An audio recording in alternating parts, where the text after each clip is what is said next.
Season finale of The Last of Us. I knew it was coming because I've played the game, and it was still poignant.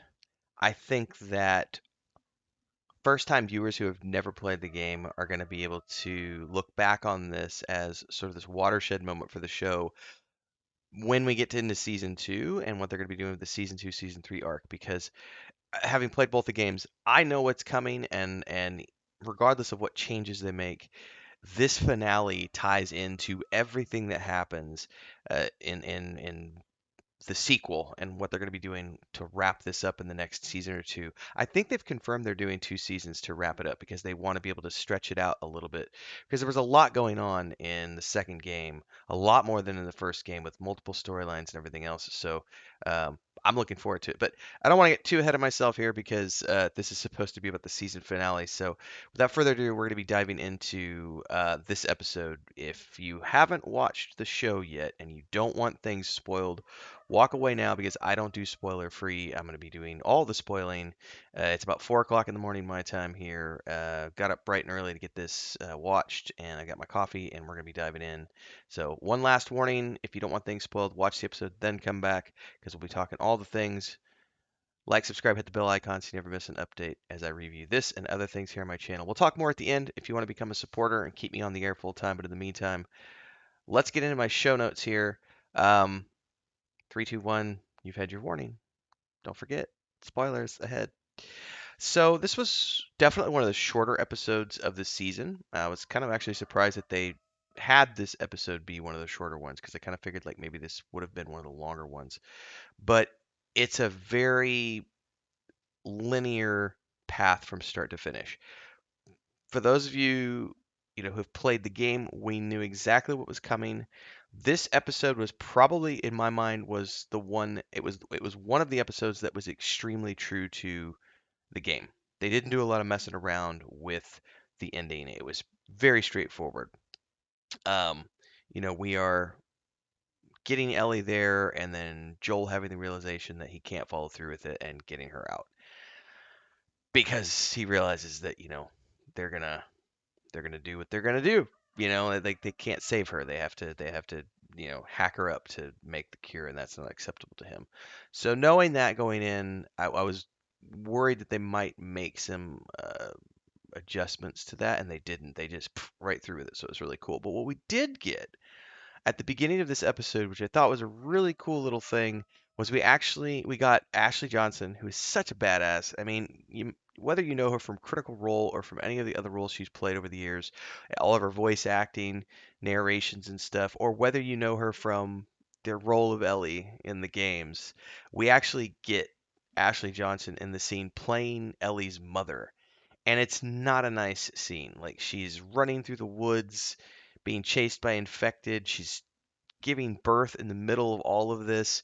Gets to this farmhouse, gets inside, manages to lock herself in the room, and then as she's sitting there, she's got the knife, and I was like, is that her mom? That's Ellie's knife. Is that really her mom? And then, as she gets attacked by this runner and, kills it, and as she has the fight, as the fight happens, she squirts out the baby. She squirts out Ellie, and as she looks down to see the child, she realizes she's been bit on her inner thigh, which is just tragic, but also just what a great. I just think as an actor, being able to play the role of Ellie over two games and then coming in and being able to play her mom, that's pretty epic. And especially given the way that they have this play out. So it was a great scene. Marlene shows up with a couple of others, and we realize that Ellie's mom and Marlene have grown up together and they've known each other since they were kids. And Ellie basically tells her, "Look, I've been bit. You need to take my kid to Boston, make sure she's safe. You pick her up right now, and then you kill me, and you make sure my baby grows up." And Marlene doesn't want to do it, but she does. And it's a brutal world, and you know, sometimes you got to do what you got to do. It's How back to about the present, though. Ellie and Joel are on their path. They're getting into the city. Ellie doesn't want to talk right now. She's in, the mode of going, I'm getting here. I'm finally realizing my purpose. Joel picks up on it. But we do get the giraffe scene, which I thought was a really cool kind of. breather in this bleak landscape. Um, and this chat here about, hey, why don't we just go back to Tommy's? Let's forget about this whole thing. But this kid, Ellie's committed. She's going to see this through because of all the people they've lost along the way. She feels like she really needs to see this through to completion. We find the army camp, which is just like it is in the game. And we get some banter between the two, about things. And he talks about being here a couple days after the outbreak and getting tended for the gunshot wound, which he reveals to her was actually self-inflicted. He attempted to commit suicide, but he said at the last minute he flinched. He doesn't know why, because he was ready for it. And they're having the conversation, and Ellie says this thing about time heals all wounds. And he turns to her and says, yeah, that wasn't it that did it for me. And the unspoken here is that it was Ellie that healed all wounds for him, in not so many words. So they're both getting a little emotional, but they decide it's time to keep going. So she, pulls out the pun book as they're walking, and then bam, they get a stun grenade with a group of guys, rifle to the back of the head, and then we're waking up in the hospital bed. And here's Marlene telling Joel, I lost half my men crossing the country to get here. How the hell did you do it? And he's like, it was all Ellie. Where's she at? Take me to her. And Marlene gives the reveal that I can't because she's being prepped for surgery.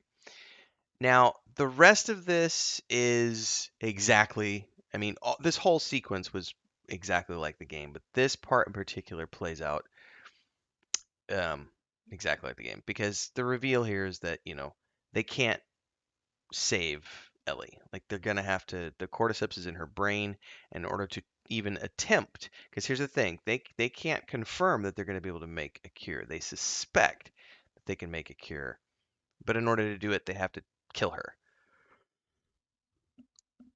which is an impossible situation for Joel. And this is where Joel, he cannot be the sacrificial, you know, that Marlene wants him to be. And Marlene gives him this speech, and she's like, I understand you, Joel. I really do. I was there when she was born. I promised her mother would keep her safe, and look what I have to do to save the world. I have to do something. I have to go back on this promise that I made, but it's for the good of humanity to save us all. I really am sorry, but I have no choice. And Joel's like, well, I do. And this is when Marlene's like, nuh-uh, and tells her guys, take him to the highway, dump him. If he tries anything, kill him. But she does give him Ellie's knife as a memento, which I thought was honestly, in the grand scope of things, Marlene is not a bad person, and she's I get it. I get where she's coming from. Um, and the rest of this is just this scene where, Joel just can't. He can't do it. But this was really well done the way that this plays out like in the game because he goes and gets Ellie. He goes and gets her. And I love the way that they did this scene where it's kind of like all the firing and the action is kind of muted with the game music, and Joel's just on the prowl and he's just killing everyone. Like he's literally killing everyone to get to Ellie. And when we get into the surgery room and he shoots the surgeon in the head, and there's for telling here, I'm not going to spoil anything for those of you who haven't played season or who haven't played the second game. But those of you who have played the second game, knowing things that we know and how that's going to, the lingering shot that they gave of the surgeon on the floor, that's going to come back and be a pivotal moment of season two. So I thought it was very well done because we, knowing what's coming. Then we get the elevator scene on the way down. Marlene's in the basement giving him the speech. That she would not want you to do this, Joel. She would want to do this, the right thing. It's not too late.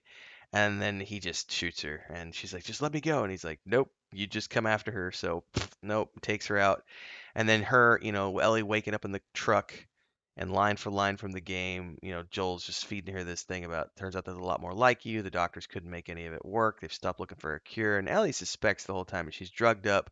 Is Marlene okay? And he just doesn't even answer that question. He's just like, I'm taking us home. And then we get to the hike up to the base in Wyoming. And as they're standing there overlooking the town, Ellie kind of confronts him, telling him about Riley and how she had to take her friend out after she survived, and then Tess and Sam and all the others who've died along the way. And she's like, swear to me, Joel, swear to me that everything you told me about the Fireflies was true. And he's like, I swear. And then it goes to black. and we're just left with that as the end, which is the same way the game ends. And I know for a lot of people, they're going to be sitting here struggling. I still struggle with this. I have played the game through twice and watched the show now, and I still struggle with Joel. I don't know what I would do in his position, you know. I, I don't have a daughter, but with Chris, my wife, um, I don't feel personally, on a personal level, where I am in my life right now, and I don't know if this could change or not, but I don't have the compulsion to sacrifice my wife for the good of humanity. I just don't. And if I had a child, I doubt I would feel that way either. Now, again, it's circumstantial. I'm not living in the time of the infected, but I can tell you that with my wife, there is no way I would sacrifice the person I love most in the world for the betterment of humanity. Because what has humanity done for me? Like, that's, you know what I mean? Like, there's this. I'm just saying, I understand Joel's position completely. And for better or for worse, the events that this trigger for the second game, which by the way, I downloaded it the other day onto my old PS4 because I don't have a PS5 yet. I have a Series X, but I never did get a PS5. But in any case, I'm going to be playing through The Last of Us Part 2 sometime this year. I don't know when yet because I've only done it once and I really want to do it again now since the story is fresh in my mind. But everything that's about to come down the pipeline as they prep for season 2 and 3 is just oof, oof, oof, oof. Anyway, Last of Us, season 1 on HBO. Phenomenal ride all the way. 10 out of 10 for me. Every single episode was phenomenal. It felt like it went by. I mean, yeah, it was 9 weeks, but it didn't feel like 9 weeks. It was just like, and we're done. It's hard to believe it's already been 2 months, but here we are. Well worth the journey. I would happily binge this in a weekend, and I might do that later. It's too heavy to do it right now, but maybe in a year, like whenever the second season's about to come out, will be a good time to binge watch the first season and just get up to speed again. Um, Loved it. Love to hear your thoughts on it. Drop your comments down below. Like, subscribe, and hit that bell icon. And if you can, please support. It keeps me on the air full time. A lot of you do. I appreciate those of you who do. There's memberships here. We got quite a few members doing memberships from $3 a month on up.